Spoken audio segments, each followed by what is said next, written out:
The Hindu और the Indian express के analysis में आप सबका बहुत बहुत स्वागत है। आज से 1 सितंबर से मैं रविचंद्र आप सबके सामने लेकर आऊँगा सुबह 9 बजे द हिंदू और द इंडियन एक्सप्रेस की एनालिसिस। और पहले दिन मेरे लिए वर्कलोड थोड़ा कम है, द हिंदू की कोई आज एडिशन आई नहीं थी गणेश चतुर्थी की वजह से।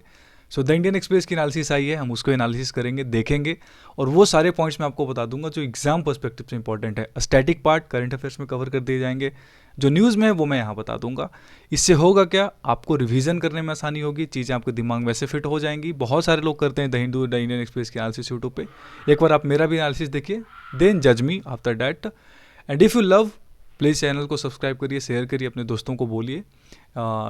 एक बटन होती है प्रेस करने की, उसे प्रेस करें और बेल आइकन को भी रखें ताकि आपको सारा अपडेट्स मिलते रहे। एंड हर दिन सुबह 9 बजे मिलूंगा आपको मैं द इंडियन एक्सप्रेस और द हिंदू के एनालिसिस के साथ। और इसके जो भी इंपॉर्टेंट, अगर आपको पीडीएफ पढ़ना है द हिंदू और द इंडियन एक्सप्रेस, सुबह सुबह मैं डाल देता हूँ अपने टेलीग्राम चैनल पे, जिसका लिंक मैं अपने डिस्क्रिप्शन बॉक्स में और अपने पिंड कमेंट सेक्शन में भी डाल दिया, तो वहाँ से आप उठा लीजिए, वहाँ से आप ज्वाइन करिए। आपको सुबह सुबह 7 बजे तक आपको इंडियन एक्सप्रेस और द हिंदू पीडीएफ वहाँ पे मिल जाएगा। स्टार्ट करते हैं, चीज़ों को समझेंगे। बिफोर गोइंग टू डी, सबको मेरी तरफ से बहुत बहुत गणेश चतुर्थी की ढेर सारी शुभकामनाएं।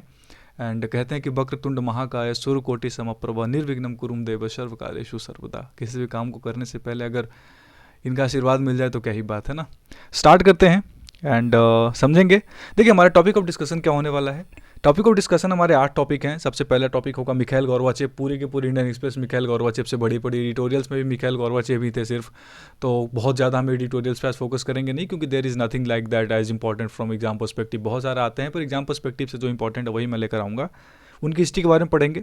दूसरा जो है वो बहुत इंपॉर्टेंट है, वो है कॉपीराइट ब्रीच एंड टेलीग्राम का जो केस है उसके बारे में हम बात करेंगे। एक बहुत ही अच्छा नीतू मैम का केस है, सब जानते हैं नीतू मैम के बारे में। एंड लंपी स्किन डिजीज हम थर्ड बार पढ़ेंगे। चौथा हम पढ़ेंगे एनसीआरबी, जो हमारा नेशनल क्राइम जो रिकॉर्ड्स ब्यूरो है, उसका जो डेटा आया है low conviction in human trafficking cases, उसके बारे में हम बात करेंगे। क्या है आखिरकार ह्यूमन ट्रैफिकिंग के केसेज में जो लो कन्विक्शन, उसका रीज़न क्या है। Falling USA life expectancy, USA में जो लाइफ एक्सपेक्टेंसी है लोगों की वो कम रही है, 79 से 76 हो गई बहुत जल्द, है ना। एक डेटा में आया, रिसर्च में ऐसा पाया गया है। एंटी रेडिएशन पिल्स पढ़ेंगे, बहुत इंपॉर्टेंट है, आपको पता होना चाहिए एंटी रेडिएशन पिल्स क्या होते हैं। जयपुरिजिया न्यूक्लियर पावर प्लांट से रिलेटेड है। 7 टॉपिक हम पढ़ेंगे एनडीपीएस, जो हमारा नार्कोटिक्स ड्रग्स, जो हमारा साइकोट्रॉपिक सब्सटेंसेज एक्ट है। बिंग अ लॉ स्टूडेंट मैं तो इसको बहुत अच्छे से पढ़ा सकता था, पर बहुत ज़्यादा हमें डिटेल लॉ के पर्सपेक्टिव से देखना नहीं है, हमें बस सिविल सर्विसेज और थोड़ा सा लॉ के पर्सपेक्टिव को दिमाग में रखकर पढ़ना है। हमने मतलब इसको जब कवर करा था लास्ट पेपर में भी, जब वीडियोज बना रहा था तभी मैंने लॉ के बहुत सारे आस्पेक्ट्स कवर करे थे। लॉ के आपको ना आई थिंक सेकेंड ईयर में पढ़ना मिल जाएगा NDPS, if I am not wrong. And 8वां है revival in first quarter in GDP में जो हमारा रिवाइवल हो रहा है हमारी इंडियन इकोनॉमी में, उसके बारे में बात करेंगे। स्टार्ट करते हैं, देखिए समझेंगे पहले टॉपिक से। इंडीड मिखाइल गोर्बाचेव बहुत बड़े लीडर, बहुत ही अच्छे व्यक्ति थे मिखाइल गोर्बाचेव। देखिए हिस्ट्री में ऑप्शनल पेपर है यूपीएससी में, तो मैं बहुत ही वर्ल्ड हिस्ट्री को अच्छे से कवर कर सकता हूँ आपके सामने। ठीक है, मिखाइल गोर्बाचेव जब सोवियत यूनियन में आए थे ना प्रेसिडेंट बनकर वहाँ पे, मतलब प्रेसिडेंट तो क्या ही बोलो उसको, उस टाइम पे इस तरह का कोई वो था नहीं कि प्रेसिडेंट हो, बहुत ज़्यादा मतलब लीडर थे तब सोवियत यूनियन के। तब उसके पहले जो स्टालिन साहब थे, उनकी इकोनॉमिक पॉलिसीज़ ने तो बहुत अच्छा काम करा था, सोशलिस्ट पॉलिसीज़ बहुत अच्छा। पर एक समय के बाद जो सोवियत यूनियन की जो पॉलिसीज़ थी वो कोल्ड वार की वजह से काफ़ी हद तक रिस्ट्रिक्टेड होती जा रही थी। ठीक है, बहुत ज़्यादा क्लोज हो गई थी। आपको पता होगा आयरन कर्टेन पॉलिसी बोलते हैं, आयरन कर्टेन एक तरीके की आयरन की कर्टेन पर्दा बोलते हैं ना, एक तरीके के लग गई थी। कोल्ड वार चल रहा था यूएसए और सोवियत यूनियन के बीच में, तो पूरी जो दुनिया थी वो 2 ब्लॉक्स में डिवाइडेड थी। आपको पता है क्यूबा का वो न्यूक्लियर क्राइसिस जब आया था, जब रशिया और ऐसा लग रहा था यूएसए एक समय से वापस से युद्ध पे आ जाएंगे, वर्ल्ड वार हो जाएगी वापस से। फिर बहुत सारे कोरियन वॉर में भी इंटरफेरेंस था, इंडो वियतनाम वार में जो इंटरफेरेंस था। तो ओवरऑल सोवियत यूनियन जो एक्सपैंड कर रहा था और जो यूएसए की जो एक्सपेंशन थी नाटो के वजह से, वो बहुत ज़्यादा बॉर्डर पर आ गई थी। आपको याद है वो आपने पढ़ा होगा वार्सा पैक्ट पढ़ेंगे अपन, इसमें वार्सा की जो पूरी की पूरी ये जो पॉलिसीज़ बना रखा था इन्होंने, क्या नाम है, सोवियत यूनियन ने, उनकी थी कि और ये जो उनका प्लान था, I am just forgetting the name of that plan, उनके Marshall plan if I am not wrong. तो उसके अंडर जो पॉलिसीज़ थी वेस्टर्न जर्मनी की, जो उस तरीके का यूएसए का इन्वेस्टमेंट था वो बहुत ही स्ट्रॉन्ग था, बहुत ज़्यादा इकोनॉमिक डेवलपमेंट हो रहा था।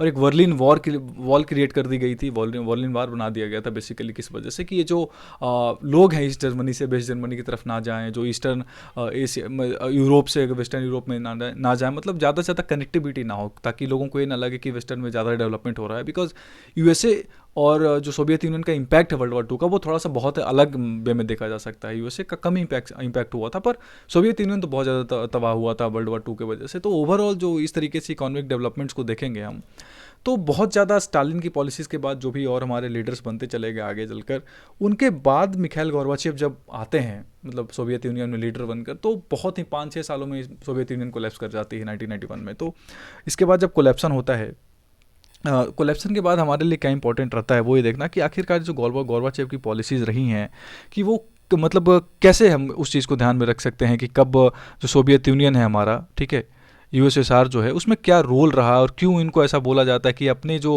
मतलब अपने जो स्टेट है, अपना जो इनका देश है, वहाँ ये उतना ज़्यादा इनको मतलब उस तरीके से नहीं देखा जाता है कि जो 15 हमारे जो कंट्रीज़ में जो सोवियत यूनियन ब्लॉक जो था वो टूटा 1991 के दिसंबर में, 26 दिसंबर को, क्यों ये हमारे डोमेस्टिक हीरो के रूप में नहीं देखे जाते कई बार रसिया में। आज जो रसिया सक्सेसर बना बाद में, देखिए बहुत सारा कारण है, वो हम सब समझेंगे। इनको ट्रेजिक हीरो भी बोलते हैं, डोमेस्टिक हीरो नहीं बोलते, पर ग्लोबल हीरो इसलिए बोला जाता है। इनमें इंडियन एक्सप्रेस में आज कवर भी किया गया है, कई सारे स्टेटमेंट्स हैं इसमें कि जो वेस्टर्न कंट्रीज़ हैं उनको कोल्ड वॉर के और पूरी दुनिया को कोल्ड वॉर का जो इम्पैक्ट था उससे बाहर लाने में मिखाइल गोर्बाचेव का बहुत बड़ा रोल रहा।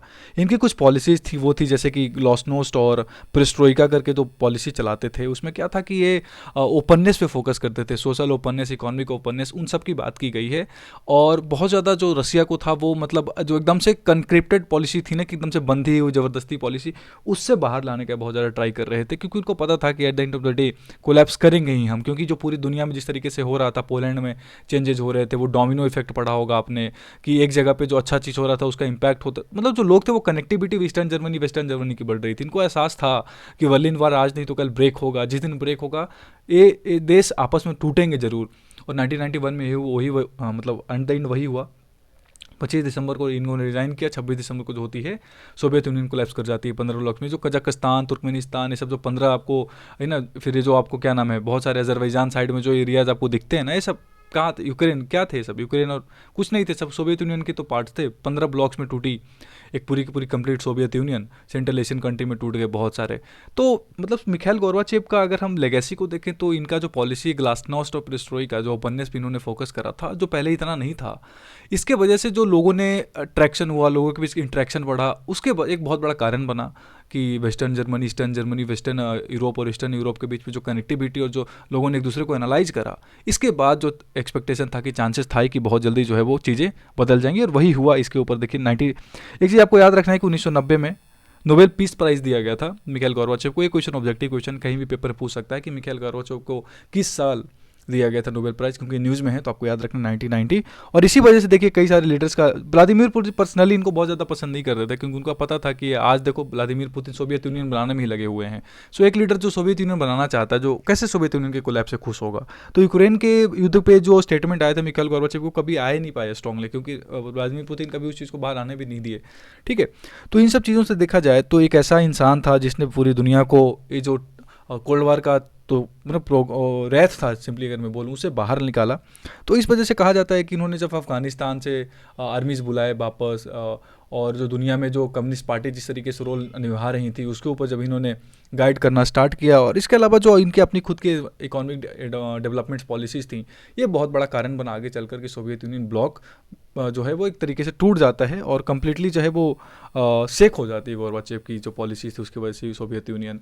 और देखिए गोर्बाचेव और इंडियन रिलेशनशिप की बात करें तो बहुत स्ट्रॉन्ग रिलेशनशिप था। हमारे प्रधानमंत्री थे राजीव गांधी जी, उस टाइम पे एक बार राजीव गांधी जी उधर मॉस्को गए थे, दो बार गोर्बाचेव इंडिया आए थे, तो दोनों के बीच में जो पर्सनल बॉन्ड था वही बहुत अच्छा था, बहुत ही अच्छी स्ट्रॉन्ग रिलेशनशिप थी। आज वो हमको आपको प्रेजेंट गवर्नमेंट के रिलेशनशिप में दिख जाएगा। तो रसिया तो हमेशा से हमारा रिलायबल पार्टनर रहा ही है। सोवियत यूनियन 1971 वॉर कौन भूलेगा, है ना, वो सीप जब हमने भेज दिया था, सोवियत यूनियन ने भेज दिया था यूएसए को रोकने के लिए। तो ये जो चीज़ें हैं मिखाइल गोर्बाचेव और इंडियन पॉलिसीज़, वो बहुत ही अच्छी पॉलिसीज रही। इन्होंने पार्लियामेंट को भी एड्रेस करा था भारत में जब आए थे 1998 में और 1986 में, दो बार जब आए थे। और इन्होंने भारत को एक तरीके से बताया कि India is one of the most developing country, जो एक ऐसा कंट्री बनेगा अगर चलकर जो रसिया के लिए बहुत रिलायबल पार्टनर होगा। पर आज वो नहीं है, क्योंकि चाइना के साथ जो रसिया की पॉलिसीज़ हैं वो बहुत ज़्यादा शिफ्ट हो गई हैं। और राजीव गांधी जी इनको क्रूसेडर ऑफ पीस बोला करते थे कि शांति के दूत हैं, वैसा मतलब मिखाइल गोर्बाचेव की पॉलिसीज़ में कई बार दिखा है। तो भारत और मिखाइल गोर्बाचेव की पॉलिसीज़ देखें, उनके रिस्पेक्ट में बात करें तो बहुत स्ट्रॉन्ग, बहुत ही अच्छा रिलेशनशिप था। और अफगानिस्तान से वापस बुलाना हमारे हमारे लिए पक्ष में था, क्योंकि हम नहीं चाहते थे कि अफगानिस्तान में इंटरफेरेंस इतना बढ़े कि बहुत ही ज़्यादा, एक टाइम के बाद यूएसए और ये जो है ना, क्या नाम है, ये जो ग्रेट वॉर चल रही है, जो ग्रेट गेम चल रहा है यूएसए और रशिया का, वो अफगानिस्तान में भी आकर ख़त्म हो, अफगानिस्तान में बढ़े और फिर वो इंडियन को इम्पैक्ट करे। तो ये था पहला टॉपिक। दूसरा टॉपिक देखेंगे कॉपीराइट ब्रीच एंड टेलीग्राम के ऊपर एक बहुत ही अच्छा कल दिल्ली हाई कोर्ट का जजमेंट आया है।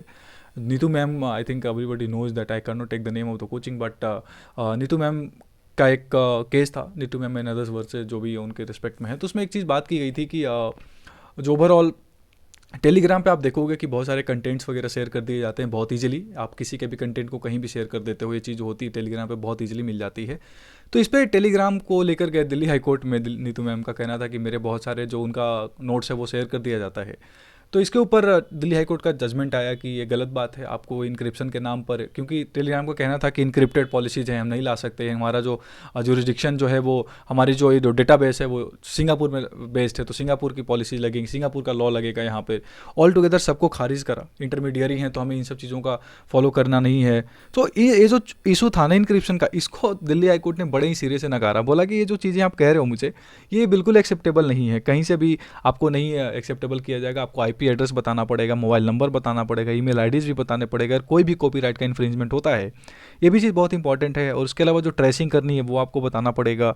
और इन्होंने जो ये कह रहे थे ना कि ये मतलब इंटरमीडियरीज हैं, इसको भी ऑल टुगेदर उन्होंने खारिज करा। टेलीग्राम ने बोला कि जो प्राइवेसी पॉलिसीज़ हैं उसके मतलब जब तक टेररिज्म लाइक या कुछ ऐसा एक्सट्रीम चीज़ टेलीग्राम से नहीं बाहर आता, तब तक हम इंक्रिप्शन पॉलिसीज़ को ख़त्म नहीं, मतलब इंक्रिप्शन पॉलिसीज़ को डिकोड नहीं करते हैं।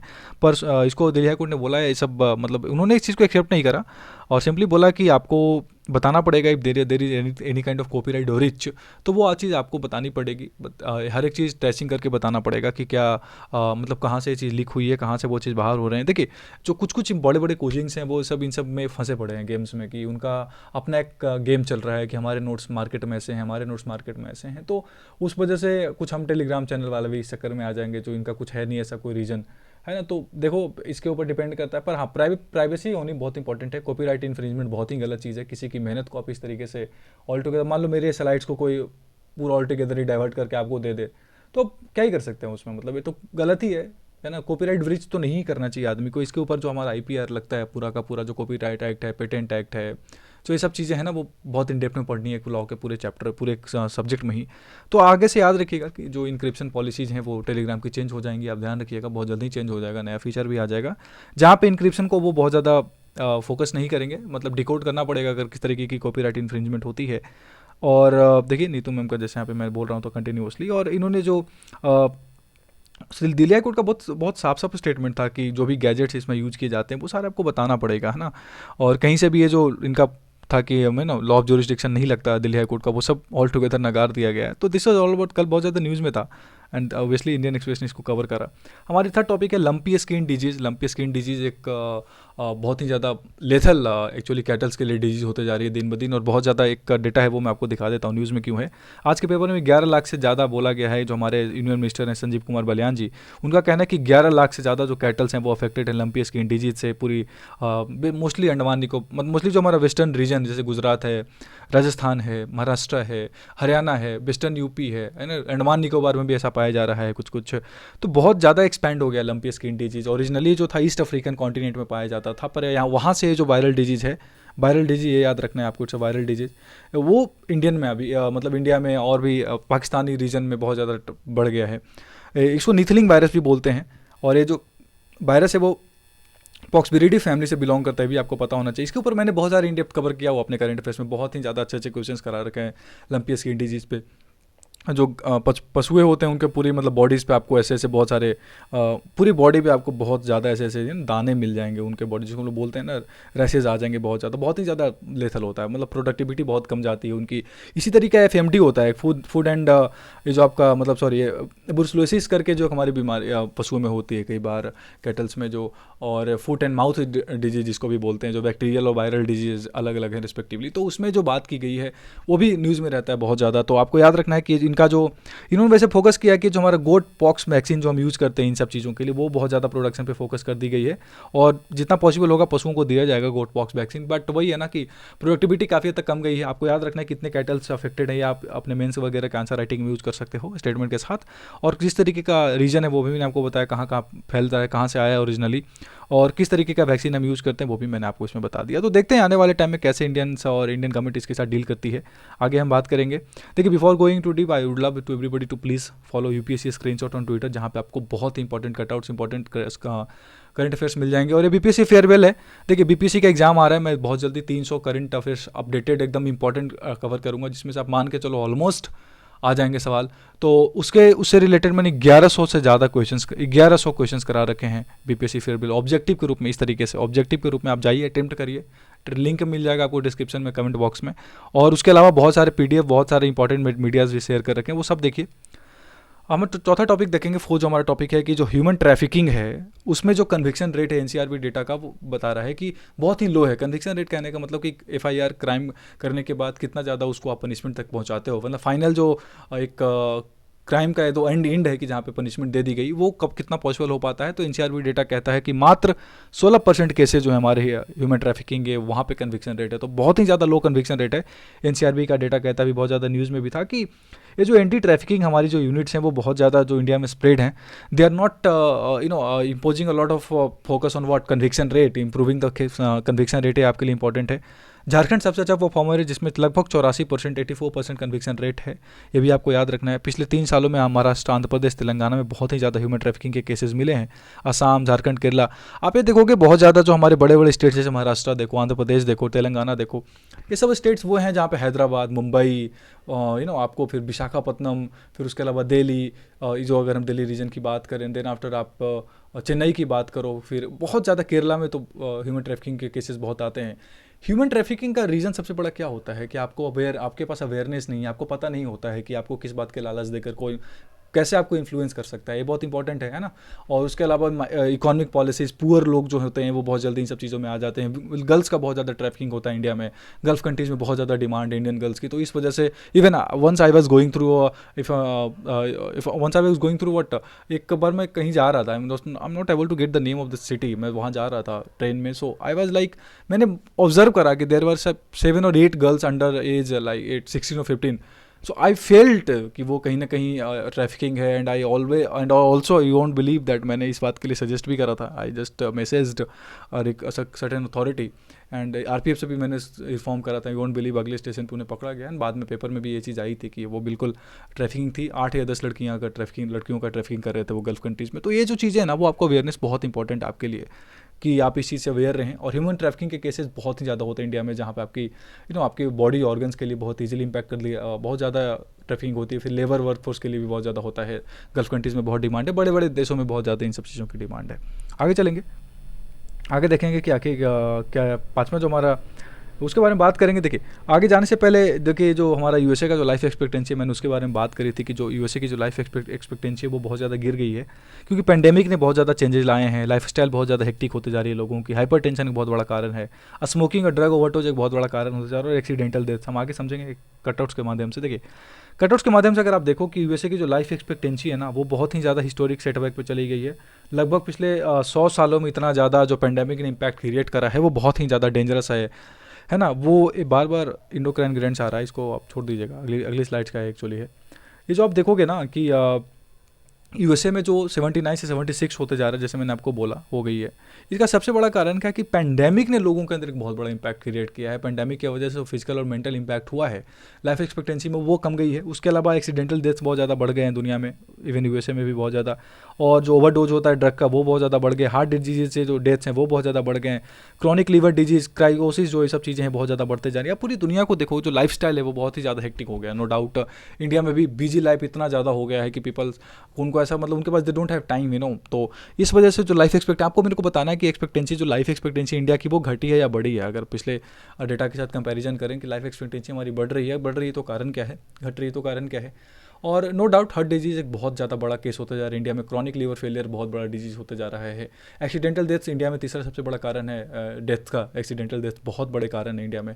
थर्ड सबसे इंपॉर्टेंट काउज है जिसके वजह से इंडिया में बहुत ज़्यादा डेथ्स होती हैं। तो कहीं ना कहीं ये जो पूरी दुनिया में लाइफ एक्सपेक्टेंसी का और यूएसए में के अलावा भी पूरे देशों में जो गिरने का बहुत बड़ा कारण है, वो पैंडेमिक ने जो माइंड पे क्रिएट करा ना, जो अलूफनेस आपके अंदर क्रिएट करी, आइसोलेशन में रहने की जो आदत क्रिएट करी 2 साल में पैंडेमिक ने, इसका इम्पैक्ट हमारे बहुत लंबे समय तक देखा जाएगा। इकोनॉमिक इम्पैक्ट्स हुए, उसके वजह से जो लोगों का जो लाइफस्टाइल है वो बहुत ज़्यादा चेंज हो गया है। तो बहुत सारी चीज़ों के साथ, डायनेमो के साथ आप इसको इफेक्ट करके या ऐड करके आप एग्जाम्स में लिखोगे ना, तो आपके आंसर्स बहुत अच्छे लगेंगे। सोशल एस्पेक्ट में, इकोनॉमिक एस्पेक्ट में जो पैंडेमिक ने लाया है उसके वजह से हम चीज़ों को समझेंगे। ये जो लार्जेस्ट एंडोक्राइन ग्लैंड आ रहा था ना बार बार, इसका यहाँ पे रिलेशन है वो हम देखेंगे।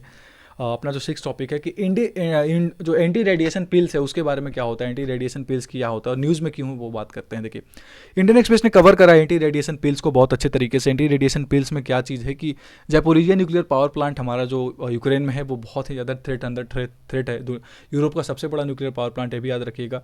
और वहीं पर चेरनोबिल भी है यूक्रेन में, कीव के पास। तो जैपोरिजिया जो है वो कंट्रोल में भी रशिया उस पर अपनी रशिया और यूक्रेन दोनों ही वहाँ पे अवेलेबल हैं, मतलब उनके सोल्जर्स। तो इस वजह से जो इम्पैक्ट है एक्सपेक्टेड वो बहुत ज़्यादा बढ़ गया है कि शायद उसके ऊपर अटैक कर दिया जाए। पर I believe and I hope कि ऐसा ना हो, because it would be very disasters. बहुत ही ज़्यादा लीथल अटैक होने वाला है अगर ऐसा कुछ होता है। तो चेरनोबिल का अटैक कोई नहीं भूलेगा। अगर इस तरीके का एक और अटैक हो जाता है तो इसका रेडिएशन बहुत ही दूर दूर तक फैलेगा। और इसी रेडिएशन से जो लोग जो मरते हैं ना, लाखों लोग, हज़ारों लोग जो मरेंगे, इसके लिए यूएसए हैं, जर्मनी है, यूरोपियन कंट्री है, उन्होंने एंटी रेडिएशन पिल्स भेजे हैं, दवाइयाँ भेजी है यूक्रेन में कि अगर इस तरह की कुछ एक्टिविटीज़ होती हैं तो आपके लोगों को एंटी रेडिएशन पिल्स सप्लाई करिए। और ये जो चीज़ है न्यूज़ में इसी वजह से था कि अब एक बात बताओ, ये एक टर्म आती है रेडिएशन इमरजेंसी। क्या होता है? देखिए, रेडिएशन इमरजेंसी एक तरीके की इमरजेंसी सिचुएशन है जो बेसिकली किसी भी तरीके की रेडिएशन लीक के वजह से है। मान लो चाहे न्यूक्लियर पावर प्लांट में हो, किसी और भी सिचुएशन में अगर रेडिएशन लीक हो रहा है तो उस वजह से जो इमरजेंसी का कॉन्सेप्ट है ना वो आती है कि बहुत ही ज़्यादा इमरजेंसी सिचुएशन आ गई। जैसे आपको याद होगा 2020 में लॉकडाउन में ही जो हमारा वेदांता है, यहाँ क्या नाम है, वेदांता, आई एम नॉट राइट श्योर कि वेदांता, बट बाइजैग में केस हुआ था जहाँ पे गैस लीक हो गई थी बहुत ज़्यादा। तो उस वजह से जो डेथ्स हुई थी वो भी रिपोर्ट करी गई थी, कई सारे कैटल्स मर गए थे। तो ये जो रेडिएशन वहाँ से लीक होता है वो आपके लीवर को आप बहुत ज़्यादा इंपैक्ट करता है, आपकी जो ग्लैंड है, थायराइड ग्लैंड है, उसको बहुत ज़्यादा इंपैक्ट करता है। तो जो एंटी रेडिएशन पिल होगा बेसिकली वो पोटासियम आयोडाइड होगा, ये भी आपको याद रखना है, ठीक है। Potassium iodide KI, potassium iodide जो होता है आपको याद रखना है KI, पोटासियम आयोडाइड, ठीक है। ये पोटासियम आयोडाइड जो होते हैं रेडिएशन, एंटी रेडिएशन पिल्स होते हैं जो आपको किसी भी तरीके की रेडिएशन एक्सपोजर में एक तरीके का प्रोटेक्शन देंगे। They contain non radio active iodine, उनके अंदर जो होता है वो एक तरीके का नॉन रेडियो एक्टिव आयोडीन होता है, ठीक है। एंड आयोडीन बहुत जरूरी है आपकी बॉडी के लिए, थायराइड ग्लैंड को जो इम्पैक्ट करता है। इस जगह मैंने बोला ना, रेडिएशन से आपके थायराइड ग्लैंड को इम्पैक्ट करते हैं। थायराइड ग्लैंड आपके बॉडी का सबसे बड़ा एंडोक्राइन ग्लैंड है, भी याद रखना है। आपके बॉडी के मेटामॉर्फोसिस में इसका बहुत बड़ा रोल है, जो टेडपोल लार्वा होता है उसके मेटामॉर्फोसिस में बहुत बड़ा रोल होता है। तो अगर आपकी बॉडी में जो थायरॉक्सिन है, अगर वो उन्होंने आयोडीन रिलीज करना बंद कर दिया तो आपको बहुत प्रॉब्लम्स आ जाएंगी आपकी बॉडी में, तो सबसे बड़ा ग्लैंड अगर मैं बता दूं, एक जो ग्लैंड है वो कौन सा है, वो लीवर है। अगर इंडोक्राइन ग्लैंड का, ग्लैंड 3 तरह के, endo gland, exo gland, mixed gland. Exo gland glands आपको पता है स्वीट टीयर्स होते हैं exo gland, endo gland glands pituitary gland, hypothalamus and all, and mixed gland जैसे पैनक्रियाज वगैरह।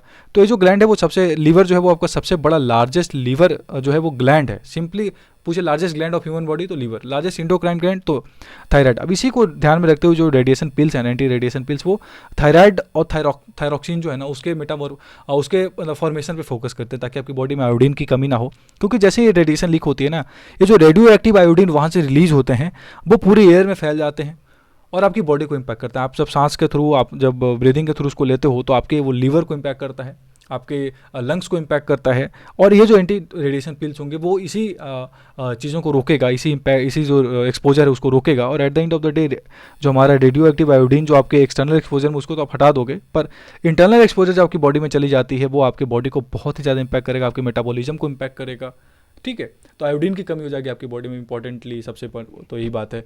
और वो चीज़ जो होगी उसको रोकने के लिए एंटी रेडिएशन पिल्स का यूज़ करेंगे जिसके अंदर पोटासियम आयोडाइड होता है। समझ रहे हो बात को? ये चीज़ थी, आगे चलेंगे। देखिए 7th हम देखेंगे कि ये जो NDPS एक्ट है, जो आपका narcotics drug psychotropic substances act है, इसमें हम बात करेंगे कि किस तरीके से जो आपका ये एक्ट है वो ये डिसाइड करता है कि जो 1985 में एक्ट बनी थी कि उसमें भांग गांजा क्या वो क्रिमिनलिटी के दायरे में आते हैं कि नहीं आते हैं, क्योंकि अभी एक हाल ही में जजमेंट आया है उसमें एक ऐसा कर्नाटक हाई कोर्ट ने रिसेंटली ऑब्जर्व करा कि कहीं भी नार्कोटिक ड्रग्स जो हमारा साइकोट्रोपिक सब्सटेंसेज एक्ट 1985 के उसमें कहीं भी गांजा के अलावा मतलब सॉरी कहीं भी जो भांग है उसको एज अ मतलब सब्सटेंस बैंड सब्सटेंस के रूप में मतलब एज ए सब्सटेंस जिसको आप यूज नहीं कर सकते हो इस रूप में प्रोहिबिटेड ड्रिंक के रूप में प्रोहिबिटेड ड्रग के रूप में बताया नहीं गया है। जो एनडीपीएस ड्रग्स है उसमें चरस के बारे में बात की गई, गांजे के बारे में बात की गई, कुछ और मिक्सचर के बारे में बात की गई है। जो कैनबिस होते हैं, कैनबिस का पत्ता आपने देखा होगा, तो कैनबिस के पत्ते और जो कैनबिस का जड़ होता है जो उसके तने होते हैं उससे भी कहीं ना कहीं जो चीज़ें बनती है सब अलग अलग इंपैक्ट होता है। तने का अलग है, पत्ते का अलग रोल होता है। तो कर्नाटका हाईकोर्ट ने यही ऑब्जर्व करा कि कहीं से भी भांग जो है एनडीपीएस एक्ट में एक तरीके का हम क्रिमिनल ऑब्जेक्ट के रूप में अगर हम चाहें तो यूज़ नहीं कर सकते, क्योंकि कहीं भी बात की नहीं हुई है। और वो सही भी बात है, भांग तो लोग वैसे भी होली में महाशिवरात्रि में बहुत ज़्यादा यूज़ करते हैं, तो इस वजह से भांग को इंडिया में एज अ क्रिमिनल ऑब्जेक्ट तो नहीं कह सकते हैं। पर हाँ, एक तरीके का आपकी बॉडी को बहुत ज़्यादा निंद्रा मुद्रा में लेके चला जाएगा अगर आप भांग का ज़्यादा यूज़ करोगे। तो कहीं ना कहीं एक तरीके का एक ऐसा प्रोडक्ट है जो पत्तों से बनाया जाता है। याद रखिएगा, यूपीएससी में स्टैट जो क्वेश्चन आते हैं वैसे पूछ देंगे कि bhang is a substance that is made from the leaves of the cannabis plant, जो है ना, ये बहुत इंपॉर्टेंट है। अभी एक मारिजुआना न्यूज़ में था, मारिजुआना और कैनबिस के थोड़ा इनमें थोड़ा सा डिफरेंस है। जैसे मारिजुआना को लीगलाइज करा एशियन कंट्री थाईलैंड बना था, मैंने पहले भी कवर करा हुआ है। तो ये जो चीज़ है कैनबिस के पत्ते जो होते हैं उससे क्या बनते हैं, भांग बनता है, ठीक है। और आपके जो ड्रिंक हो, ठंडाई हो, लस्सी, इन सब चीज़ों में यूज़ कर सकते हैं। तो कोई बहुत बड़ी चीज़ नहीं थी भांग, इंडिया में तो आज भी लोग यूज़ करते हैं। और भांग से रिलेटेड जो एक्ट था वो 1985 में जब पास किया गया था एनडीपीएस एक्ट, तो उसमें कहीं से भी ना तो इसके प्रोडक्शन के, ना तो इसके मैन्युफैक्चरिंग के, ना तो इसको सेल, ना तो पोजेशन, ना कंजम्पशन, ना परचेज, ना ट्रांसपोर्ट, ना ही एज अ कोई बैंड ड्रग्स के रूप में यूज़ किया गया। चाहे आप इसका मैन्युफैक्चरिंग करिए, कंजम्पशन करिए, पोजेशन करिए, आपको कहीं ट्रांसपोर्टेशन करिए, आपको कहीं से भी इसके लिए क्रिमिनल एक्ट नहीं माना जाएगा, क्रिमिनलिटी के दायरे में नहीं आता है। एनडीपीएस एक्ट ने कैनबिस को बात की है, चरस की बात की है।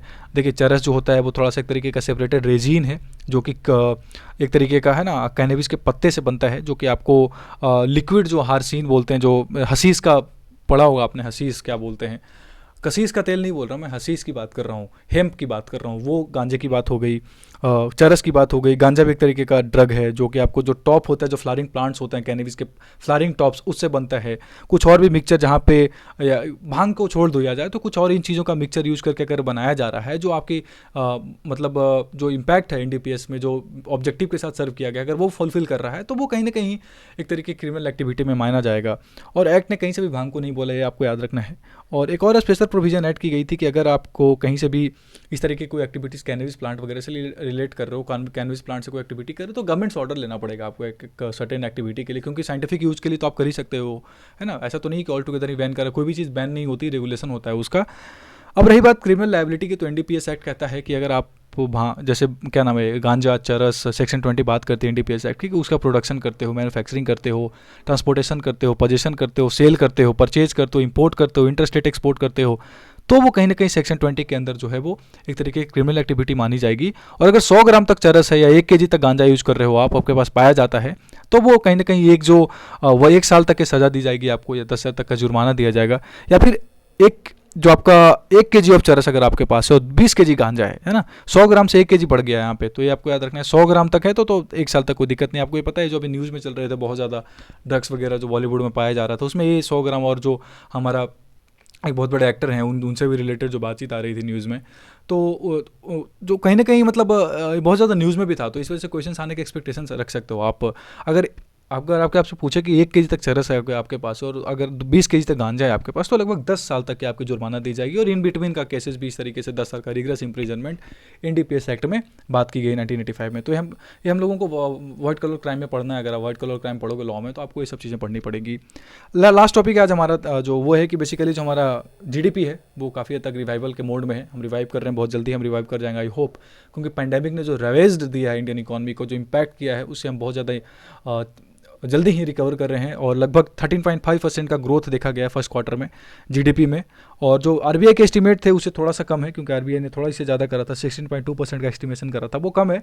पर ओवरऑल हम रिकवरी के मोड में। उसका सबसे बड़ा कारण क्या है, जो increase house hold consumption expenditure वो बढ़ गया हमारा।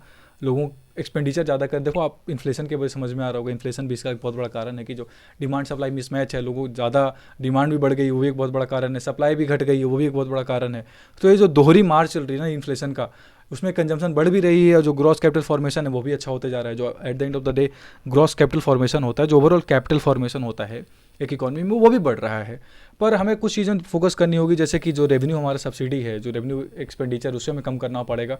बहुत ज़्यादा सब्सिडीज़ वगैरह हम देते हैं, उसे हमें थोड़ा सा रोकना पड़ेगा, सब्सिडीज़ को हमें कम करना पड़ेगा। फूड सब्सिडीज़ हो गई, जो फ्रीबीज वाला भी रोल चल रहा है ना न्यूज़ में, ये कहीं ना कहीं रेवेन्यू एक्सपेंडिचर पे बहुत ज़्यादा इंपैक्ट होता है।